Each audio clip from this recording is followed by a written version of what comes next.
to Como Arts. Tonight we are streaming live from the gallery for an artist talk and tour with Edward Fu-Chen Juan for his exhibition For the Land and Its Memories. I'm Janice Cotter, gallery manager. At Como Arts, we've started an internal organization-wide mandatory process of equity, diversity, and inclusion training, along with organizational decolonization practices training, in order to help us as we move towards developing a respectful territorial acknowledgement. We recognize that this is just the first step and that we have a long way to go, including the building of respectful relationships with local Coast Salish nations in our community. As we start this evening, I would like to express gratitude to Como Arts Board of Directors, the City of Port Moody, the Province of British Columbia for their support through the community gaming program, the federal government for their support through the Canada Summer Jobs Program.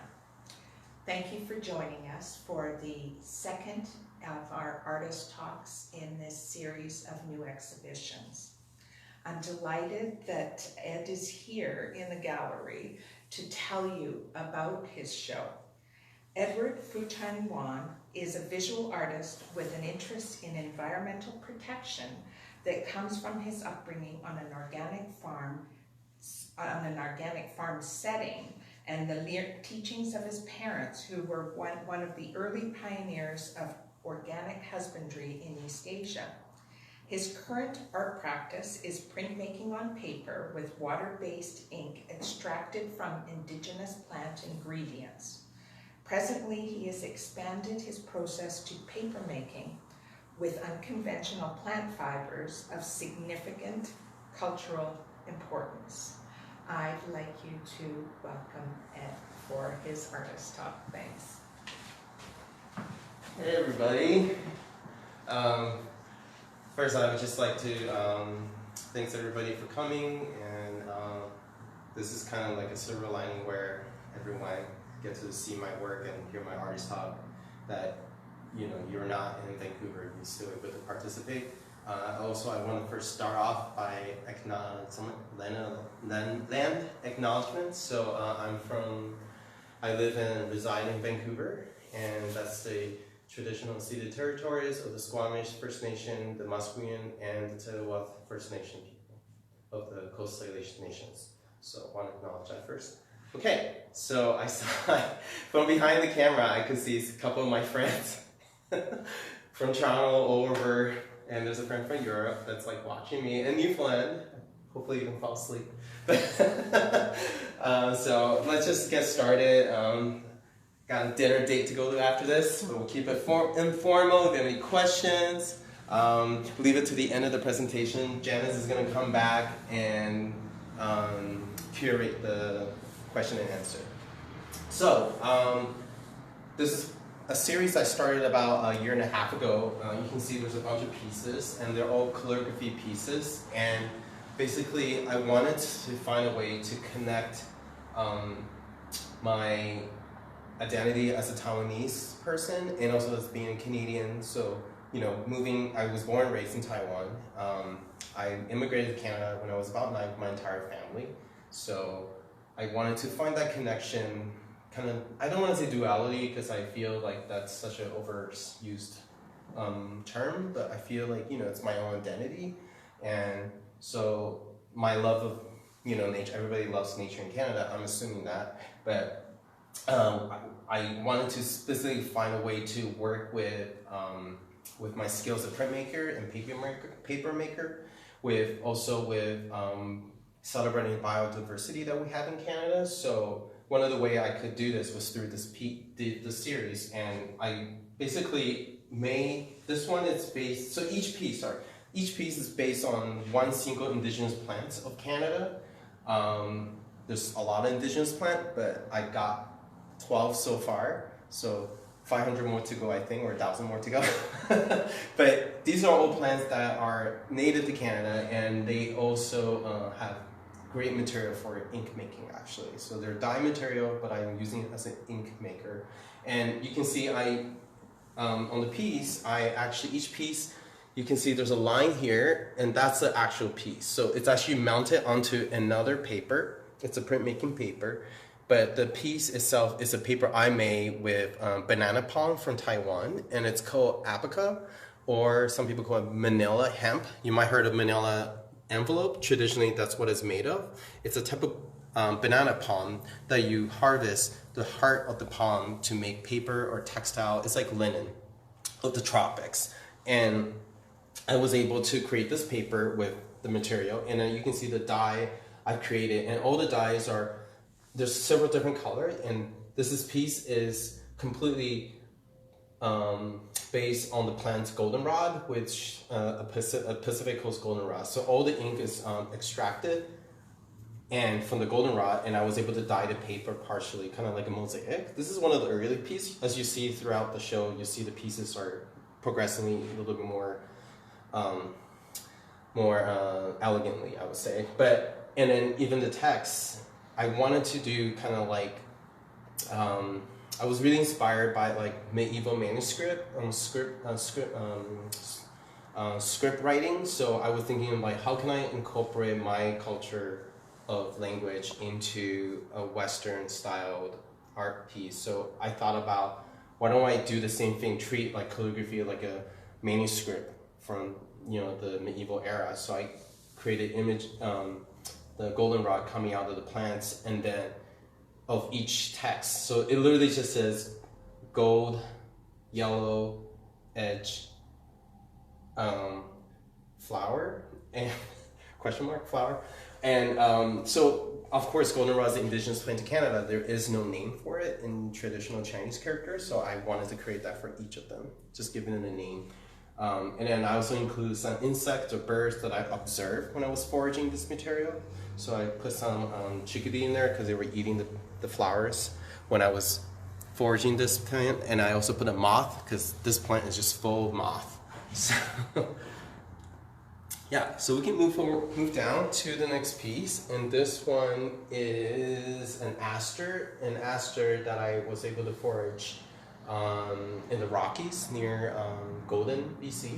So you find them all over the side of the road. They're really big purple flower. Even though the flower is purple, I was able to extract kind of like a golden mustard yellow from it. And I forgot to mention, the print itself is actually also the plant itself. So I was able to extract quite a bit of darkness out of it too. And to enhance the darkness, I actually mixed it with a little bit of sumi ink. So my grandfather had given me, before he passed away a few years ago, he gave me a set of calligraphy ink block, and I was able to use that to create the color to print the image. So yeah, so you can take a look, and again, it just says mountainous. I think that means gentle, and then purple flower. So I do have to do some research on like, they're called oracle traditional Chinese texts. So I had to research on like different ways of writing, write flowers in calligraphy, different ways of writing mountains. And so these are all like, it's like, imagine like Old English versus modern English. You know, we wouldn't say certain words anymore, certain vocabulary. That's the same idea. And then this piece is, everybody should know this, is a service berry, or some people call it Saskatoon berry, but this was harvested near Nelson, BC, in the Kootenays, so it is quite different from the one you see in Saskatoon. They're much bigger, and the seeds is arsenic, actually, so you can't eat the seeds, at least according to my friend Damien, who's the First Nation artist I was working with. Hey, Damien John. And then, again, it's a purple berry, but I was able to get a little bit more gray, rather than grayish blue, maybe a little bit green rather than purple. And it just says beautiful, like a reflective purple, harvesty bush. Yeah, so there's a snake, because I encountered a snake when I was foraging that. It freaked me out. It was a grass snake, not a rattlesnake. And then This is an older piece I did too, and it's an arbutus. So if you're from the Vancouver area or Pacific Northwest, you would know that arbutus is such an endangered tree we have in the area. And actually, I promise you, I harvested the bark and the berry from a parking lot in Lund. So I didn't go into the nature preserve to grab this material, but it was one of these trees was in the parking lot. So I harvested it and to create the color. And arbutus, it is an endangered tree just because of loss of habitat, because everybody wants to build their house on the beach, right? So they lose their home. So, and then you can see I also encountered quails when I was looking at these trees one day. My friend Jenny and Mike, who might be on right now, they remember that hike. We saw the twin quails, the couple quail. They wouldn't leave even though we were really close to them under our arbutus trees. And then moving down, we have this one. It's a willow. It's a coyote willow that exists only in the Okanagan area of BC in the desert. So it only grows on sand bed that floods. So I know willow this is one of the first plants I used because I knew willow was already used in Europe for ink making, basketry making. So I did some research, and it was traditionally used as a dye for the Similkameen River First Nation. So I was able to create this print, and you can see like this is the first one I did. So I was really into getting the animals I saw on that foraging trip. Like I saw salamander, I saw a grasshopper, a lot of grasshopper, a magpie, and a coyote. So I wanted to like really include that, but moving forward, I kind of toned down on that. I felt like it was too loud. Okay, and then this piece is an elderberry. So it's a cerulean elderberry, also picked near the Similkameen River. It was picked near, actually specifically near Olala, and I was with my mentor Bridget, and we did this together. And it's much more blue, it's dark, it's one of the few, I guess, dark elderberry that you can technically eat, but I think it's still medicinal rather than edible. So it's not like the European black one, it's a cerulean one, so I don't know how safe it is to eat, but I do know like First Nation historically used it as a medicinal plant. And then, moving forward, we have the Mahonia, or some people call it Oregon grape, which is a really, really prolific plant we see here in the Pacific Northwest. I think they even grow it in Europe as a decorative plant, but ornamental plant. And then this was harvested actually at the Molehill Community Center, which is a community garden in downtown Vancouver, where I used to be one of the volunteers and organizer for the garden. So they had a lot of this berry around, so I harvested quite a bit. It's one of my favorite materials to work with. It's a beautiful plant. The only thing is that the berries, I try to freeze them and reuse them. Like 6 months later, the color dissipates. So you kind of have to use them fresh. Yeah. And it just says grape, heart. I think that means fulfilling grapes. It's very like, there's a lot of them all the time. And then we have this piece, which is another, it's a sumac. It's also, I picked this in the Okanagan area, actually near UBC Okanagan. It's one of the few sumac, I think it is the only sumac that is indigenous to North America. Not the stackhorn, that one's from Europe or Asia apparently, but the smooth sumac is originally it's indigenous to North America, and it only grows in like really hot climates. So we have it in BC, and specifically in the high desert. So and it says waxy, and I believe this word actually means sumac, and then tree, and then cone-like fruit. Yeah. So, and it's a really beautiful color. It's really dark. The sumac, it's like a red plant, but it creates kind of like a purple black. And then, moving down, we have this piece, which is a red elderberry. Not edible elderberry, I believe, but they're everywhere in the Pacific Northwest. So I picked this, I think even just like on the side of the road. And I only use the leaves. The red berries actually are not usable for ink making, at least from my research. You know, maybe if you find it, let me know. But I was able to create like a beautiful kind of like a rusty yellow out of it from the leaves, and this just says, so elderberry is a prolific plant all around the world, so I was able to find the text for elderberry, and then I think it just says elderberry leaves. That's it, yeah. So it's one of my favorite pieces. And then the last one we have here, oh yeah, okay. So if you live in the Pacific North area, sorry, there's a lot of PNW plants, but this is the salabberry, which we see all around Stanley Park. It's also apparently a plant that's under threat of loss of habitat because it only grows along the ocean, and people love building their houses on the beaches, and these plants lose their habitat and it becomes a danger, right? So, and it's an edible plant. I think out of all these plants I've done, this is the only one of the two that's like really edible. And it creates a beautiful blue. This is one of my favorite material. It stores really well, and I can harvest it almost anywhere, even like at a gas station they will have it sometimes. And I wouldn't eat the one on the gas station, of course, but on the side of the road. I believe I picked this with my friend Ming. Hey Ming, and Yukulit near her home when she used to live there. And we just picked buckets of it, and then you create this beautiful indigo ink, and that just says indigo blue, ocean, grapefruit. Yeah, grape-like fruit.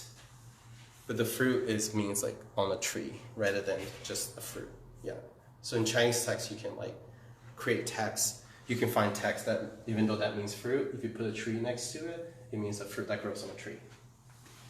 Okay, so moving on, this is the part 2 of my piece. It's kind of an installation piece. It's a small setup, but I wanted to show people that this is a departure from what I was working on. Okay, so let me start over. So basically, I did an artist residency back in last summer with the First Nation artist I mentioned earlier, Damien, John, and Nelson, and I was helping him with a decolonization project, and he wanted to create counterfeit Canadian money bills out of cedar specifically, or plant that are important to indigenous people. So I was helping him with that, and then he encouraged me to create paper money of my own, and I was like, oh yeah, the only paper money I can think of is like going to the Buddhist temple with my grandma, and she would burn these spirit paper money. So that's what I did. And then I decided to create spirit paper money that we would burn. So this television screen, we're not having a light burning, sadly, so I decided to burn this on my backyard. But I decided to burn this in a ceramic that I made, and you can see some of the burn, and I burned it with my neighbor, hey Anson, if you're around, and Courtney, but my partner was able to help me film this, and I wanted to demonstrate this, you know, hopefully someday I get to do a live burn, but the idea is that you would burn for your ancestors or some loved one that you lost recently or a long time ago, but it's a way of mourning, and my friend Damien loved that idea, and just so happened when we were at the residency, the Kamloops First Nation residential school excavation, I guess it wasn't excavated, but the children's grave was first announced, that it was confirmed, and it was such a big hit for Damien, especially his First Nation, so he was kind of going through this emotion, and I felt really, I guess I get a feeling of like, maybe this is something I should focus this on, not that burning paper is everyone's cup of tea, but it is the way how my grandparents mourns, and a lot of people in other world, so I told him about it, and he really encouraged me. He was like, you should totally do it. Whether or not people receive it, that's such a great idea. So it came out of that that discussion. So I made stacks of them, a lot, and they're all hand printed by hand on silk screen on cedar paper. But you can kind of see how each one of them is slightly different. Some of them are kind of falling apart, and all the ink is also from the plants that I foraged in the area. So this is actually glued on, or we call it shinkled on. So I printed this yellow paper onto this, and that's what makes it a paper money, because it's got a gold foil on it traditionally, but I didn't want to use gold foil. And I wanted to use a dyed goldenrod. This is actually goldenrod, so I thought that was appropriate. Yeah. And then here's the other piece as well. Yeah. So this is like this is a piece I did later, but I was playing around with maybe having like a sun symbolizing the landscape or something like that. As you can see, I didn't make all these paper all at once. I made a lot of them at different times, so they're all slightly different. But you can see I have a stack of them, so I'm reserving them for a future burning that we'll do together with the general public. Yeah, I would love that. That would be my future thought. So future plan. So here's a partial burnt one. It smells like burning cedar. So all the paper here are made with cedar and apica or manila hemp, and a little bit of hemlock as well. A dash of hemlock, if I say. But burning your own artwork is a really interesting procedure. So, ooh, it's falling apart. So great. Yeah. Now I smell like fireplace. And then here's a little display case. We can take a look really quick moving forward. But here's some of the plants. So that's a goldenrod. That's the aster, the purple aster. There's the arbutus berries and bark. And then here's the lemon weed from the Okanagan. Yeah. So there you go. And then moving forward, I have these. I have reserved a couple of my favorite pieces of the paper money framed. So not all of them are getting burned. If my grandparents see this, they'd be like, why are you keeping it? You should just burn all of it. But I couldn't get myself to burn everything, so or have them all planned to be burned. So I have a stack of each of these pieces. And these are kind of like, because I only started this past summer, so I'm still working through it. I want to do a whole line of spirit paper money out of like indigenous plants and indigenous ink. So these are all cedar and hemlock, but this one was created in my residency at St. Michael's, Newfoundland, and then this one was created in Nelson. This one is created recently, actually, at home here in Vancouver.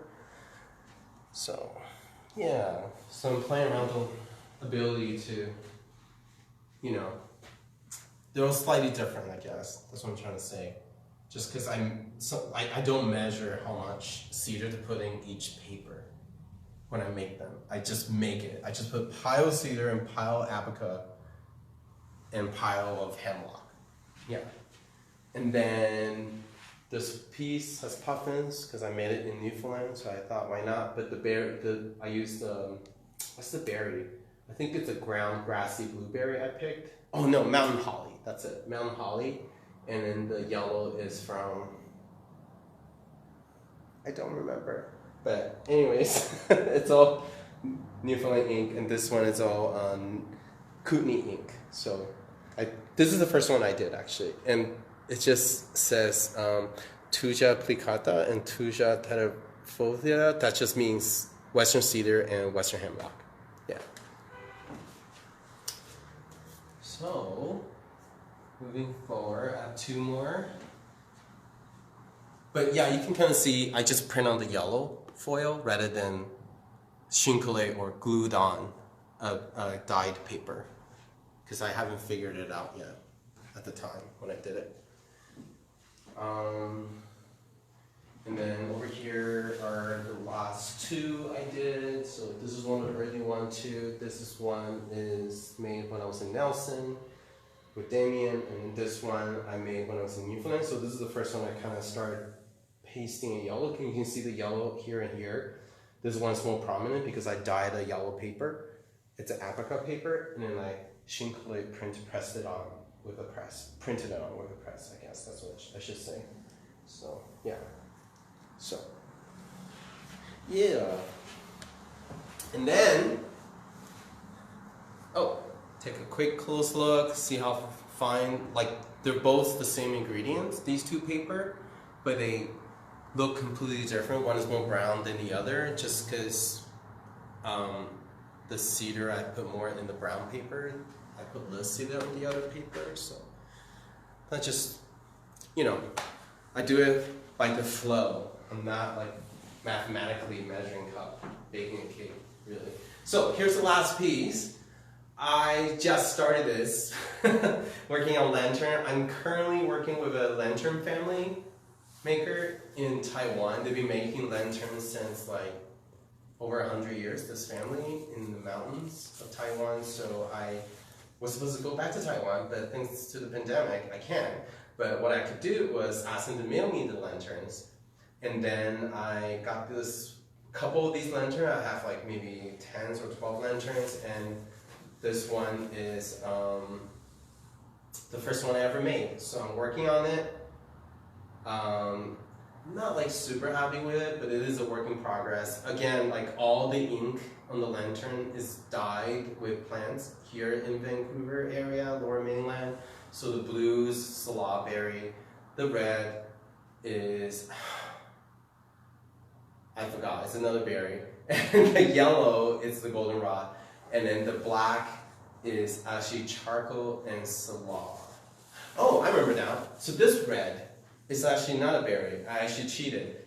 It's cochinilla. It's from Mexico. It's from Mesoamerica. It's the cactus beetle that they grow to create red dye. So, so I haven't found a color of red that's indigenous to Canada. I'm hoping, I think it's called bloodroot in Ontario. Well, anyways, long story short, I'm still looking for red in Canada that's indigenous and native ingredient.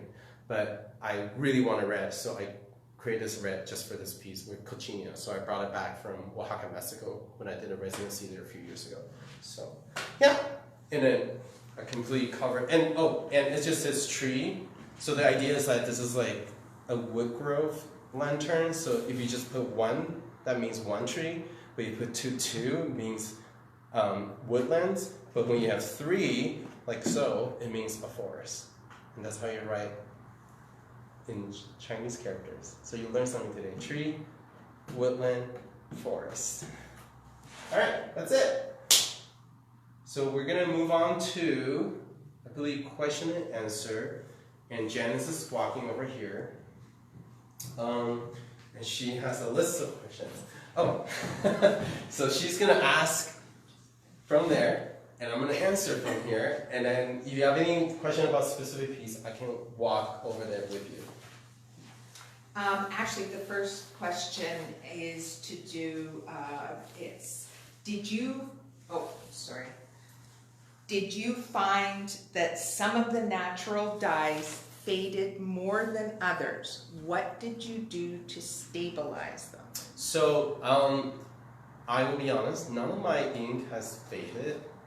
That's how good it is. I'm really good at making ink that doesn't fade.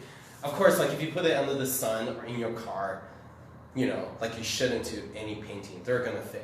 Even like oil paints will fade, acrylics will fade. So I wouldn't put any of my artworks or even prints, oil-based prints, in direct sunlight. But yeah, it doesn't fade. It's just as good as, maybe better than Speedball, I'm saying. No shade to Speedball. Okay, and that question was by Rose Cap, and I have a question by Isabella Paris. Beautiful artwork. What do you find the most challenging obstacle to overcome in your process of printmaking and papermaking? Getting it to print. So when I first started doing this, it took me about 2 years to get the ink to even, when I print, that there's something. For the first 2 years, I would get mostly clear. So that was hard, just to get started. And I did a lot of knowledge workshops, I've done research, but at the end of the day, nobody really makes ink from, water-based ink from plants to do printmaking. A lot of people do it for drawing or watercolor or dyeing, but nobody I know of does it successfully to the extent I have done so far. I still think I have a long way to go, but if there's more people doing it, that would be awesome because I'm just one person. But that was the most difficult, to make the ink printable, to make it thicker and to the viscosity. I think some of my friends had witnessed some of the frustration I've gone through. And I keep a journal, so I have all the errors I've done. So keeping a journal was really helpful. She has a second part to this, and regarding printmaking and papermaking, and asked, do you prefer one process over the other?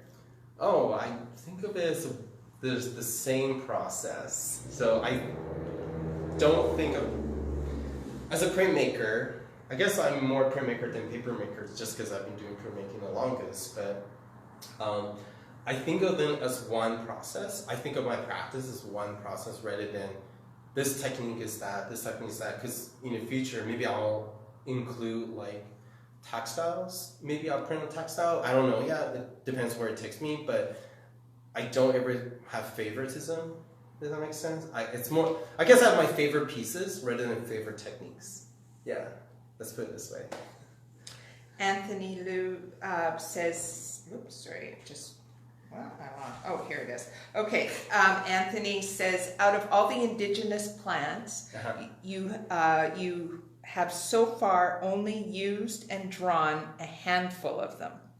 Is there a reason that you choose to start creating the calligraphy with those handful instead of other plants? So not all plants have dye components. I actually experimented with, like I said earlier, only a handful that I've done, but I also have worked with, I do my research a lot, and I talk to botanists and herbologists, and like they know as much as they know a little bit more than I do. They're not artists, but I have able to experiment, and a lot of the time that just because you can get a dye doesn't mean you can print with it. So I would say it's like usually not. Like you think this thing is so colorful and beautiful and you try to create ink from it, it's nothing. It's really like water. And it's like you're printing clear water even though you see red on this thing. So I guess like I've only been doing this for about 3 years or 4 years ongoing. I still have a long way to go, but that's why I find I'll probably never finish researching, but I think that's why it's so interesting to me. I hope that answers the questions. It's the unfinishedness of it that makes me excited. Yeah. On that note, can you elaborate a little more on the ink making process? Okay, so so I make the ink exactly how you would extract for dyeing, except at a way higher concentration. I use a lot more material than water. It depends on the plants as well. It depends on the ingredients. And I also use the same material like alum, which is a potassium aluminum that they use to have the pigment attaches to the fiber. Because paper is just like textile fiber. It's the same thing. It's just a woven fiber, a cellulose woven fiber. Unless you're making paper out of wool.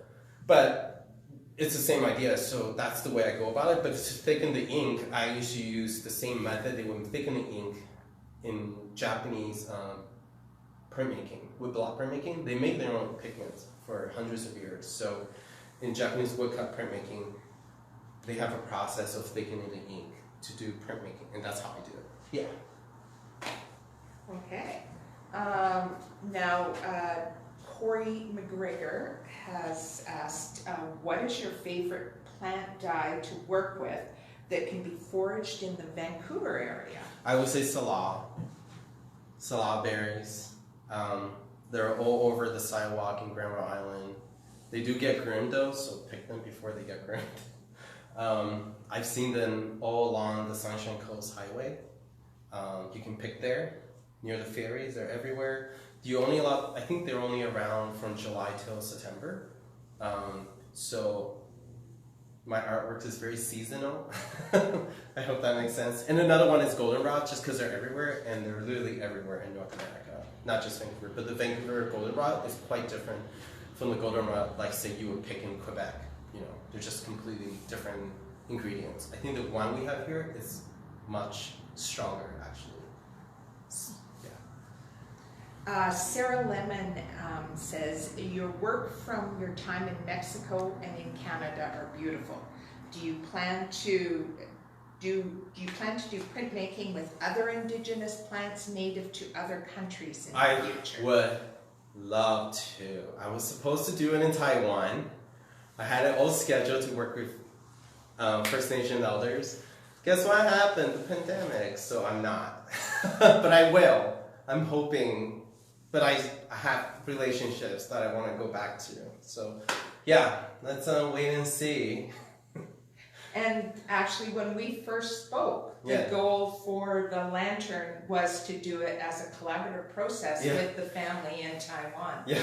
So, the one thing I may have missed this listening in the other room, but the one thing I missed about the lantern was the actual process of applying everything to the frame that the family created. Yeah, so the frame, so the lantern is actually completely made of bamboo, you know, aside from these tassels. But the inside is all bamboo cut, and then it's actually cotton fiber. See inside. Yeah, the inside is actually bamboo. Can everybody see? So it's bamboo they grow, bamboo they cut. They actually have this, you know how when you buy those circular things, you cut the orange? And the bamboo, they have one for the bamboo. So they cut the bamboo with this like interesting die cut saw. Well, people just have to come and see it. So and then they tighten it with a cotton. And the bamboo, this actually folds up. It mailed me to me folded up. So when you expand it, you can't fold it back up again. So, and then I was able to glue it on. Technically I shingled it on because I created my own glue. Because I already created glue for all my pieces here. And I use glue in making paper. So it's rice and wheat-based glue. They're natural, and it's a Japanese way, Chinese way of making glue. They call it shingle. Shin is in Chinese, colle means glue in Francais. So shingle is the process of printmaking. So I shingle everything onto this lantern. Yeah. And then I coat it with gum arabic. It's a type of tree sap that we use to protect the prints in printmaking. We use it for printmaking a lot, not in entirely in stone lithography. So I used it to cover it to give it a little bit of more uniform gloss, natural gloss. Yeah. Okay. Another thing that I might have missed earlier was when you were talking about the spirit money. I know that you and I discussed the significance of it. I remember you talked about the collaborative process, but you and I talked about the significance of it, and I'm not sure if I heard you say that tonight. Yeah, so I guess I mentioned that, so I grew up in a Presbyterian home, but my grandparents are Buddhist, Taoist, so whenever I visit them, which is frequent, they would take me to, when I was like a little kid, they would take me to the temples and burn paper. So all the papers, they don't look like this, obviously, if you're familiar with spirit money. They usually have a gold foil with a stamp on it, with an image stamp, and then you burn it in the cauldron. They have a cauldron just for burning paper money. That's how important it is at every temple. And they would burn the paper money as a way to, you know, memorize their your ancestor, or remember a loved one. It's a way of like mourning, I guess, and of paying respect to the elders, you know, who has moved on. And it's a really popular, it's not popular, but it's a tradition that people do like all the time. Not just Taiwan, but like Malaysia, you know, even part of Japan and Korea and China, Hong Kong, Singapore, Indonesia, like Philippines. Like it's a really big practice. I think in Thailand they have their own version of burning ritual as well on paper. So, yeah. Okay. The other thing I wanted to come back to is something that you talked about in your exhibition statement. And you said that this exhibition reflects a cultural bridge between your Canadian identity and your Taiwanese ethnicity. Mm-hmm. Could you elaborate a bit more on that and whether you feel that it was successful in the process? That may be a bigger question. Wait, but is this somebody's question? no, this is my question. Okay, I think so. I think that's like, I think I've done a good job so far. I just feel like there's so much more I can do, but it takes time to make these work. Like I made the paper. Like this is like days and days of work just to make this little stack, you know. And people who see me make the paper, they know how long it takes. You know, this is like one sheet, you know. So like my arm gets sore. I have all the paper material. It just takes time, and they're all handmade by me, just me. So I think I have a lot of time to think about it, continue to kind of like finesse it, and I think that's the journey of an artist, is to explore a theme and think critically on how I can move it forward. And I'm hoping, at the end of the day, I'm hoping like this will at least give people have thoughts or bring more attention to Taiwan with what's going on, especially right now with the war in Ukraine. It's such a David and Goliath situation. I feel the same way about Taiwan and China. It's such a David and Goliath situation. I'm hoping this at least will bring some attention to the worries of people in Taiwan and what, you know, it's just such an underrepresented ethnicity and personhood, and I really want to bring attention to that, I guess. Yeah. Thank you. I just wanted to comment, when we originally talked, the goal was to have an in-person artist talk with spirit money burning. I know. And I have to say, it's really nice. We have our spirit money burning constantly on the screen, but I wish we could have done the in-person event. It had so much significance to it. Well, the original, I still be able to do it, hopefully, in my next exhibition, but like Janice said, that originally I was going to build a bigger urn or cauldron, and we're going to have everybody participating to burn something and donate money. So I was going to have everyone line up, put some money into this bucket, maybe not like that, but and then you'll take a piece of paper and I'll ask you to crumble and then fold it, and then you put it in here and you let it burn, and then next, you know. No, I'm joking. I don't know. And what were the donations for? Oh yeah, so because of how the idea came out of working with Damien, and just so happened like the Kamloops Residential School news came out was so strong and bold, I felt like, you know, I wanted to kind of contribute a donation to like I guess like a, you know, maybe a trauma hotline for Indigenous affair, or, you know, wellness center for Indigenous folks. I thought that would be a really nice, you know, tribute to that. And it's really about mourning and paying homage and remembrance to your ancestor. What better way to, you know, observe that in that tradition and ritual. So, and also when I do, I'll let everybody know, and I will make you burn it. You cannot keep it. I know they look nice, but don't worry about it. See, I'm gonna like just it freaks people out when I do this, but and then you just put it in here and then you're gonna burn it. And we'll light up. We're not gonna light up in here because there's sprinklers. I thought about it. We probably set the alarms no, we can't do that. So yeah, there you go. So hopefully next time I'll get to burn it and everybody can come and participate. Yeah. Thank you, Ed. That is the last of our questions. Okay. Awesome. Did you want to say any final remarks? Yes, to your I guests? do. So I'm gonna say thank you for coming and thank you for indulging me. I hope I was entertaining.